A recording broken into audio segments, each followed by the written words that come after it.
அடுத்து long term vote. Vote அப்படிங்கிறதுக்கு என்ன மீனிங் அப்படின்னா, அது எப்படி எழுதுவாங்கன்னா, celebrate a person, place, thing or idea. இதை செலிப்ரேட் பண்ணுறதுக்கெல்லாம் இந்த ஓட் வந்து எழுதுவாங்க. இது ஒரு லாங் போயமாக, லாங் லிரிக்ஸ் கொண்ட ஒரு போயம். இதோடைய ஆரிஜின் எங்கே அப்படின்னா, கிரீக்ல தான் இதோடைய ஆரிஜின் ஆச்சு. இது வந்து ஒரு சீரியஸான சப்ஜெக்ட் மேட்டரை பற்றி சொல்கிறது, ஒரு சீரியஸான ட்ரீட்மெண்ட்டை பற்றி சொல்கிறதுனா இது ஓடில் வந்து சொல்லுவாங்க, வந்து சீரியஸ் மேட்டர் இருக்கும் அப்படிங்கிறாங்க. அடுத்து எவாலுவேட் இன் ஸ்டைல். ஸ்டைல் வந்து ஒரு விதமான எவாலுவேட்டாக இருக்கும், அது டிஃப்ரெண்ட்டாக இருக்கும். எலாபரேட் இன் ஸ்டான்ஸா. ஸ்டான்ஸா ஸ்ட்ரக்சர் வந்து எலாபரேட்டாக இருக்கும் அப்படிங்கிறாங்க. இதை ஃபஸ்ட்டு யார் எஸ்டாப்ளிஷ் பண்ணாங்க அப்படின்னா, பிண்டர் அப்படிங்கிற ஒரு கிரீக் போயட் தான் எஸ்டாப்ளிஷ் பண்ணார். இவருடைய போயட்டை வந்து ஒரு கோரஸாக பாடியிருக்காங்க, கிரீக் ட்ராமாவில் கோரஸாக பாடியிருக்காங்க. அந்த ட்ராமாவில் எப்படி பாடியிருக்காங்கன்னா, அந்த போயம் எப்படி இருக்குமோ, லைக் ஸ்ட்ரோஃபி, ஃபஸ்ட் ஸ்டாண்டர்ட் ஸ்ட்ரோஃபியாகவும், இன்னொரு ஸ்டாண்டர்ட் வந்து ஆன்டி ஸ்ட்ரோஃபியாகவும், அடுத்த ஸ்டாண்டர்ட் வந்து எப்போதாகவும் இருக்கும். ஸோ ஸ்ட்ரோஃபி அப்படிங்கிறது இருக்கிற இடத்துல இருந்து லெஃப்ட் மூவ் ஆகும். அதே போல் அந்த ட்ராமாவில் அந்த ஃபஸ்ட்டு ஸ்ட்ரோஃபி ஸ்டாண்டாவை பாடும்பொழுது இருக்கிற இடத்துல இருந்து லெஃப்டில் இவங்க மூவ் ஆவாங்க. ஆன்டி ஸ்ட்ரோஃபி ரைட்டில் மூவ் ஆகாது. அதே போல் அவங்க ட்ராமாவில் அவங்க இருக்கிற இடத்துல இருந்து ரைட்டில் மூவ் ஆகிட்டே போய் பாடுவாங்க. அடுத்து ஸ்டாண்ட் ஸ்டில், அதாவது எப்போர் அப்படிங்கிற அந்த ஸ்டாண்டா வந்து ஒரே இடத்துல இருந்து பாடுவாங்க. அதுதான் இது மாதிரி அந்த போயம்ல எப்படி எழுதிப்பாரோ அதே போல இது வந்து மூவ் ஆகி காமிப்பாங்க. அது வந்து ஒரு முக்கியமான ஒரு எக்ஸாம்பிள். அடுத்து இந்த ஓட் அப்படிங்கிறது 3 விதமாக இருக்குது. ஒன்று ரெகுலர் ஓட், அப்புறம் ரெண்டாவது இர்ரெகுலர் ஓட், மூணாவது Horatian ode. First regular ode அப்படின்னு பார்த்தோம்னா இதை வந்து பிண்டர் ஓட் அப்படின்னு சொல்கிறாங்க. ஏன்னா ரெகுலர் ஓட பிண்டர் அப்படிங்கிறவர் தான் ஃபஸ்ட் எஸ்டாப்ளிஷ் பண்ணார். ஸோ பிண்டர் ஓட் அப்படின்னு பேர் வந்துச்சு. லைக் ஸ்ட்ராஃபி யூஸ் பண்ணி, ஆன்டி ஸ்ட்ராஃபி யூஸ் பண்ணி, இந்த மாதிரி தான் ஒவ்வொரு ஸ்டாண்டாவும் ஒவ்வொரு பேட்டர்னில் இருக்கும் அப்படிங்கிறாங்க. இதுக்கு பெஸ்ட் எக்ஸாம்பிள் பார்த்தா தாமஸ் கிரே உடைய த ப்ராக்ரஸ் ஆஃப் போயஸ் அப்படின்னு சொல்லலாம். Best example. ரெண்டாவது இர்ரெகுலர் ஓட் அப்படிங்கிறது கொவாலியன் ஓட் அப்படின்னும் சொல்கிறாங்க. ஏன்னா கொவாலியன் அப்படிங்கிற ஒரு கோப்லி அப்படிங்கிறவர், அப்ரஹாம் கோப்லி அப்படிங்கிறவர் தான் எஸ்டாப்ளிஷ் பண்ணார். இவர் எப்படி இந்த போயமை சொல்லியிருப்பார் அப்படின்னா, அப்படியே இமிடேட் பண்ணுற மாதிரி இர்ரெகுலர் ஓட், அதாவது பிண்டருடைய ஓட் இருக்கு இல்லையா, அதை அப்படியே இமிடேட் பண்ணுற மாதிரி பிண்டர் ஓடுடைய அந்த ஸ்டைலையும் அந்த மேட்டரையும் அப்படியே இமிடேட் பண்ணியிருக்காரு. இப்போ அவர் வந்து ஒரு ஸ்டாண்டா ஸ்ட்ரோஃபியாகவும், இன்னொரு ஸ்டாண்டா ஆன்டி ஸ்ட்ரோஃபியாகவும், அடுத்து கொஞ்சம் எக்கோடாகவும் எடுத்துருக்காரு. அதுக்கு இது அப்படியே ஒவ்வொரு லைனும் ஒவ்வொரு விதத்தில் இருக்காரு. ஒரு லைன் அங்கே போகும், ஒரு லைன் இங்கே போகும். அந்த மாதிரி லைனுடைய லென்த்து ஜாஸ்தியாகும், அந்த ஸ்டாண்டாவுடைய நம்பர் ஆஃப் லைன்ஸும் வந்து அதிகமாகும், ரைமிங் இன்னும் டோட்டலாக சேஞ்ச் ஆகும் அப்படிங்கிறாங்க. இதுக்கு பெஸ்ட் எக்ஸாம்பிள் அப்படின்னு பார்த்தா வேர்ட்ஸ் வச்சுருங்க இன்டிமேஷன் ஆஃப் இம்மார்டாலிட்டி அப்படிங்கிறது. அடுத்து வந்து ஹொரேஷன் ஓட் அப்படின்றதையும் சொல்லுவாங்க, லெஸ்பியன் ஓட் அப்படின்னு சொல்லுவாங்க. இந்த ஹொரேஷன் ஓட், இதுக்கே ஹொரேஷன் ஓட் அப்படின்னு பேர் வந்துச்சுன்னா, ரோமன் நாட்டை சேர்ந்த ஹோரஸ் அப்படிங்கிறவரை இதை கண்டுபிடிச்சாரு. இது வந்து இவருடைய ஓன் மேட்டர், அதாவது ஓன் மேட்டராகவும் ஓன் டோனாகவும் ஓன் ஃபார்ம் ஆஃப் ஓட்ஸும் வந்து இதில் யூஸ் பண்ணியிருக்காரு. எப்படின்னா ஒரு பேஷண்ட், இது வந்து எப்படி எதுக்கு கான்ட்ராஸ்டாக இருக்குன்னா, பேஷண்ட்டுக்கு கான்ட்ராஸ்டாகவும் ஒரு போல்ட்னஸ் கான்ட்ராஸ்டாகவும் ஒரு இன்டைரக்ட் கோடில் இருக்கும் இல்லையா, அதோடைய ஃபார்மல் லாங்குவேஜ் இதுக்கெல்லாம் கான்ட்ராஸ்டாகவும் தான் இதோடைய பொண்ணு வந்து அமைச்சிருக்கும். லைக் எப்படி அப்படின்னு பார்த்தா, இந்த ஹொரேஷன் மோட்ஸ் வந்து ரொம்ப காமாக, ரொம்ப மெடிடேட்டிவாக, அப்புறம் கொலிக்குவலாக இருக்கும் அப்படின்னு சொல்கிறாங்க. இதை வந்து ஆல்சோ யூஸ்வலி ஹோமோஸ்ட்ரோபிக் அப்படின்ற பேருன்னு சொல்கிறாங்க. அண்ட் இது வந்து எப்படின்னா ஷார்ட் ஸ்டாண்டாக இருக்கும். இது வந்து ஒரு ஷார்ட்டான ஒரு ஸ்டாண்டா போயமாக தான் இருக்கும் அப்படின்றாங்க. இதுக்கு ஃபார் எக்ஸாம்பிள் அப்படின்னு பார்த்துட்டா ஓடுடைய த ஆட்டம் அப்படிங்கிறது. பிண்டாரிக் அப்படிங்கிறவர் கிரீக் நாட்டை சேர்ந்தவர், ஹொரேஷன் அப்படிங்கிறவர் ரோமன் நாட்டை சேர்ந்தவர். நீங்க இன்னும் இங்கே தான் இருக்கீங்களா? முடிஞ்சிருச்சு, வீட்டுக்கு போங்க. அடுத்து ஒரு லாங் டேர்மு ஓட் அப்படின்னா இது வந்து எங்கே ஆரிஜின் அப்படின்னா கிரீக் ஆரிஜின். இது ஓட் அப்படின்னா என்ன அப்படின்னா, இது ஒரு லிரிக் மாதிரி தான், ரிலிக்கல் ஸ்டான்ஸா டைப் வந்து ஒரு லிரிக் மாதிரி தான் இருக்கும். இது வந்து எதை வந்து இப்படி ஓட்னா என்ன, ஓட்ல எதை பற்றி எழுதுறாங்க அப்படின்னு பார்த்தோம்னா, it's elaborate structure by poem praising or glorifying and event or individuals describing நேச்சுரலாக வந்து, அதாவது என்ன அப்படின்னு பார்த்தோம்னா, எமோஷ்னலாக வந்து ஒரு டிஸ்டிங்யூஷ் பர்சனை பற்றி சொல்கிறதோ, இல்லை அது டெத் ஆஃப் இம்பார்ட்டன்ட் பப்ளிக் ஈவெண்ட்டை பற்றி, இல்லை ஒருத்தவங்க டெத் ஆகிட்டாங்கன்னா அதை பற்றி பேசுகிறதோ, இல்லை இம்பார்ட்டண்டான பப்ளிக் ஈவெண்ட் வந்து பற்றி பேசுகிறதோ, அதாவது அந்த பற்றிலாம் சப்ஜெக்ட் மேட்டரை பற்றி பேசுகிறது தான் இந்த ஓடு. அதாவது distinct person, death of when an important public event take place, the subject matter might be serious. அதை பற்றி சொல்கிறது தான். அதாவது ஒரு சீரியஸாக இருக்கும், அந்த சப்ஜெக்ட் மேட்டர் வந்து சீரியஸாக இருக்கும். அதாவது எக்ஸ்ப்ரெஸ் பண்ணுறது வந்து எலாபரேட்டாக எக்ஸ்ப்ரெஸ் பண்ணுவாங்க இந்த ஓடில் வந்து. ஒருத்தவங்களோட டெத்தோ இல்லை பப்ளிக் ஈவெண்ட்ஸ் பற்றி இண்டிவிஜுவலான இண்டிவிஜுவலான பற்றி ஈவெண்ட்ஸோ இல்லை பப்ளிக் ஈவெண்ட்ஸோ இல்லை ஒருத்தவங்க இறந்துட்டாங்க அப்படின்னா அதை பற்றி பேசுகிறதோ இந்த ஓடில் பேசுவாங்க. இதுதான் வந்து ஓட் அப்படின்னு சொல்கிறாங்க. இந்த ஃபீச்சர் ஆஃப் ஓட் அப்படின்னா எப்படி இருக்குன்னா, இந்த சப்ஜெக்ட் மேட்ரு வந்து ரொம்ப சீரியஸாக இருக்கும். சப்ஜெக்ட் மேட்ரு வந்து சீரியஸாக பார்க்குற மாதிரி இருக்கும். ஸ்டைல் அண்ட் டோன் வந்து எவாலுவேட்டட் அண்ட் கிராண்டாக இருக்கும். ஓட்ஸ் வந்து லாங்கர் போயம்ஸ். இந்த ஓட்ஸ் மாதிரி போயம் எப்படி இருக்குன்னா ரொம்ப லாங்காக இருக்கும் அந்த மாதிரி போயம்ஸ்லாம். Subject matter needed to be expressed elaborate in many stanza. இந்த சப்ஜெக்டை வந்து புரிய வைக்கிறதுக்கு, மக்களுக்கு புரிய வைக்கிறதுக்கு ரொம்ப இது வந்து எலாபரேட்டாக எக்ஸ்டெண்டாக போகும். அதனால தான் இது வந்து ரொம்ப லாங்காக இருக்குது அப்படின்னு சொல்கிறாங்க. Ode often address. இது வந்து ஓட் வந்து எதை வந்து அட்ரஸ் பண்ணுது அப்படின்னா சப்ஜெக்ட் மேட்டரை வந்து டைரக்டாக வந்து ரெப்ரசன்ட் பண்ணுது அப்படின்னு சொல்கிறாங்க.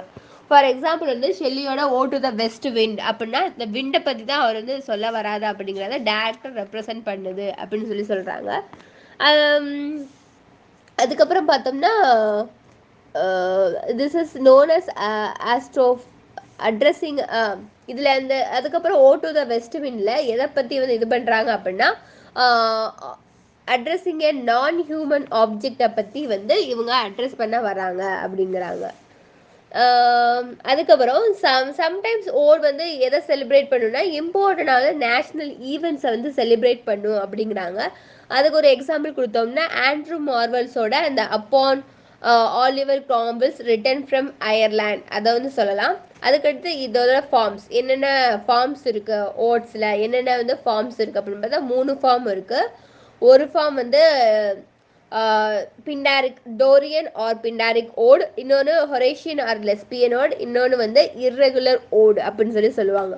ஃபர்ஸ்ட்டு டோரியன் ஆர் பிண்டாரிக் ஓடு அப்படின்னு பார்த்தோம்னா இங்கே எங்கேருந்து இந்த டோரியன் அப்படிங்கிற நேம் கொண்டு வந்தாங்க அப்படின்னா டோரியன் அப்படின்னு ஒருத்தவரோட நேம் வந்து இதில் யூஸ் பண்ணியிருக்காங்க. இது வந்து யூஸ் பண்ணது name after the found of பிண்டர்லேருந்து இந்த பிண்டாரிக் அப்படின்ற ஓடு வந்து ஃபார்மேட் பண்ணியிருக்காங்க. இது வந்து பிண்டாரிக் ஓட் அப்படின்னா இது ஒரு டான்ஸ் பெர்ஃபார்மன்ஸ்க்காண்டி இந்த மாதிரி போயத்தை வந்து எழுதியிருக்காங்க. இது வந்து ஒரு டான்ஸ் பெர்ஃபார்மன்ஸில் இது வந்து பாடக்கூடியது. இது வந்து ஒரு 3 பார்ட்டாக இருக்குது. அதாவது ஸ்டோஃபி, ஆன்டிஸ்டோஃபி, எபிசோடு. இந்த மாதிரி டோரியன் ஆர் பிண்டாரிக் ஓடு இந்த பாட்டு பாடிட்டு இருக்கும்போது ஒரு டான்ஸ் பெர்ஃபார்மன்ஸ் எப்படி இருக்கும் அப்படின்னா ஒருத்தவங்க சர்க்கிளாக இருப்பாங்க. சர்க்கிளாக இருக்கும்போது இந்த ஸ்டோஃபி ஸ்டான்ஸா வந்து ப்ளே பண்ணாங்க அப்படின்னா ரைட் டு லெஃப்ட் வந்து மூவ் ஆன் ஆவாங்க. ஆன்டி ஸ்டோஃப்னா அதே இது லெஃப்ட்லேருந்து ரைட் சைடு வந்து மூவ் ஆன் ஆவாங்க. எப்போது வந்து அந்த ஸ்டான்ஸா வந்து ப்ளே பண்ணும்போது ஸ்டாண்டிங் ஸ்டில், அந்த சர்க்கிள்லையே ஸ்டாண்டிங் ஸ்டில், அதாவது நின்றுக்கிட்டே வந்து டான்ஸ் ஆடுவாங்க. இதுதான் அப்படிங்கிறாங்க. During the dance performance the dancers stand in circle. When the strophe is sung they move from right to left, and when the anti-strophe is sung they move in right to left, அது opposite டைரக்ஷனில் இது பண்ணுவாங்க. இந்த எப்போது they stand in the same place and dance அப்படின்றாங்க. For example இதுக்கு என்னென்ன கொடுத்துருக்காங்கன்னா Thomas Gray's odes, the progress of poesy and the bard. அதுக்கடுத்து செகண்ட் இது வந்து த லெஸ்பியன் ஆர் ஹொரேஷியன் ஓடு. இது வந்து எங்கேருந்து வந்துச்சு, இந்த நேம் வந்து எங்கேருந்து கொண்டு வந்தாங்க, நேம் ஆஃப்டர் தி ஐலாண்ட் லெஸ்போஸில் இருந்து இந்த லெஸ்பியன் அப்படிங்கிற ஓடை வந்து கொண்டு வந்தாங்க. இது வந்து ஒரு சிம்பிளான form. It is a similar is in form than Pindaric ஓடை விட இந்த ஃபார்ம் வந்து ரொம்ப வந்து சிம்பிளாக இருக்கும், ஈஸியர் டு யூஸ். இதை வந்து யூஸ் பண்ணுறதுக்கு ரொம்ப வந்து ஈஸியாக இருக்கும். Most English odes follow of the English odes வந்து அதுக்கடுத்து வந்துச்சு. இதுக்கப்புறம் வந்து இங்கிலீஷ் ஓடு வந்துச்சு. இங்கிலீஷ் ஓட்ஸ்லாம் வந்து இந்த லெஸ்பியனோட தான் வந்து ஃபாலோ பண்ணாங்க அப்படின்னாங்க. இது வந்து இது வந்து ரொம்ப கொஞ்சம் ஷார்ட்டாக இருக்கும், ஷார்ட் ஸ்டான்ஸாவாக இருக்கும் அப்படிங்கிறாங்க. இதில் வந்து treatment of subject matter is direct and dignified. இதில் இந்த லெஸ்பியன் ஓட் போயம்ஸில் வந்து சப்ஜெக்ட் மேட்டரை டைரக்ட் அண்ட் டிக்னிஃபைடு பண்ணுறாங்க அப்படின்றாங்க. இது வந்து பாப்புலரைஸ் இந்த ஃபார்ம் வந்து பாப்புலராக இருந்தது வந்து 2 பேர் வந்து ரோமன் போயட்ஸ் வந்து 2 பேர்த்துல பாப்புலராக இருக்குது. ஹோரஸ் வந்து கேட்லஸ் அவங்கள வந்து பாப்புலராக இருக்குது. இன் லாட்டினில் வந்து பாப்புலராக இருக்குது. இந்த 2 பேர் வந்து லாட்டினில் வந்து பாப்புலர் பண்ணியிருக்காங்க. That is why it is a Horatian ode. English poets tend to follow Horatian ode then the Pindaric ode. Mostly English poet வந்து ஹொரேஷியன் ஓட தான் வந்து ரொம்ப ஃபாலோ பண்ணியிருக்காங்க. பிண்டாரிக் ஓட விட ஹொரேஷியன் ஓட தான் ஃபாலோ பண்ணியிருக்காங்க அப்படிங்கிறாங்க. அடுத்து இங்கிலீஷ் ஓட் அப்படின்னு பார்த்தோம்னா poetic the romantic poets are known of their odes. இங்கிலீஷில் வந்து பொயட்டிக்காக எழுதணும், அதாவது ரொமான்டிக்காக எழுதணும் அப்படின்னு சொல்லிட்டு இந்த மாதிரி இங்கிலீஷ் ஓடு அப்படின்னு சொல்லி அதுக்கு பேர் வச்சுட்டு பொயட்டிக்கான, அதாவது used odes to expression their personal feelings. அவங்களோட பர்சனல் ஃபீலிங்ஸை வந்து இந்த இங்கிலீஷ் ஓட்ஸில் வந்து அவங்க வந்து இம்ப்ளிகேட் பண்ணாங்க அப்படிங்கிறாங்க. அதாவது ஃபார் எக்ஸாம்பிள் வந்து கீட்ஸோட ஓ டு த நைட்டிங்கேல், ஷெல்லியோட ode to the west wind, வேர்ட்ஸ்வொர்த்தோட ஓட் ஆன் இமார்டலிட்டி அப்படிங்கிறாங்க.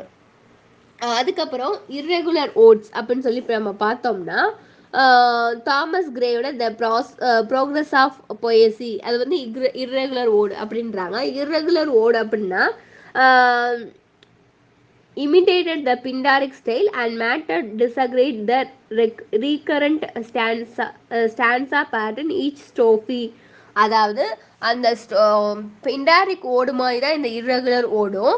அதில் வந்து இந்த ஸ்டோஃபி ஸ்டான்ஸா மட்டும் அவங்க ஒமிட் பண்ணிட்டு வேறு நிறையா வந்து ஸ்டான்ஸாவை இம்ப்ளிகேட் பண்ணியிருக்காங்க அப்படிங்கிறாங்க. இது நிறையா ஸ்டான்ஸா இப்போ பிண்டாரிக் ஓனா இந்த மாதிரி இந்த 3 ஸ்டைலில் தான் இருக்கும். இந்த ஸ்டோஃபி, ஆன்டி ஸ்டோஃபி, எப்போடு வழியாக தான் மட்டும்தான் இந்த பிண்டாரிக் ஓடு இருக்கும். ஆனால் வந்து இந்த இர்ரெகுலர் ஓடு வந்து இந்த ஸ்டோஃபி மட்டும் எடுத்துட்டு மீதி வேறு ஸ்டான்ஸா வந்து அவங்க ஓன் பேட்டர்னில் வந்து வேரி பண்ணியிருக்காங்க. ரைமிங் ஸ்கீம்லாம் வந்து லென்த் ஆக்கியிருக்காங்க. இப்படி இந்த டைப்பில் இருக்க ஓடுக்கு பேர் வந்து இர்ரெகுலர் ஓடு அப்படின்றாங்க. இதுக்கு வந்து இன்னொரு பேர் வந்து கவாலியன் ஓடு, காவ்லையன், COWLEOAN, கவாலியன் ஓடு அப்படின்னு சொல்கிறாங்க. அதுக்கப்புறம் பார்த்தோம்னா அப்பார்ட் ஃப்ரம் இது 3 ஓடு தான் இருக்குது இந்த ஃபார்ம்ஸில். Apart from the romantics, Tennyson ode and Robert Bridge odes are also very popular. இந்த romantics English poets English odes வந்ததுக்கப்புறம் ரொமான்ஸ் மட்டும்தான் ரொம்ப ஃபேமஸாக இருந்துச்சு. அதுக்கப்புறம் அப்பார்ட் ஃப்ரம் ரொமான்ஸை தவிர வேற என்னெல்லாம் ஃபேமஸாக இருந்துச்சுன்னா டென்னிஸோட ஓட்ஸும் ஃபேமஸாக இருந்துச்சு, ராபர்ட் பிரிட்ஜோட ஓட்ஸும் ஃபேமஸாக இருந்துச்சு. அது என்னன்னு பார்த்தோம்னா டென்னிசனோட ஓட்ஸ் வந்து ode on the death of a duke of Wellington அப்படின்ற ஓடு. அதுக்கப்புறம் ராபர்ட் பிரிட்ஜோட ode written on the conclusion of the 3 years war அப்படிங்கிற இது வந்து வெரி பாப்புலராக இருந்துச்சு அப்படின்னு சொல்லி ஓட் பற்றி சொல்லியிருக்காங்க.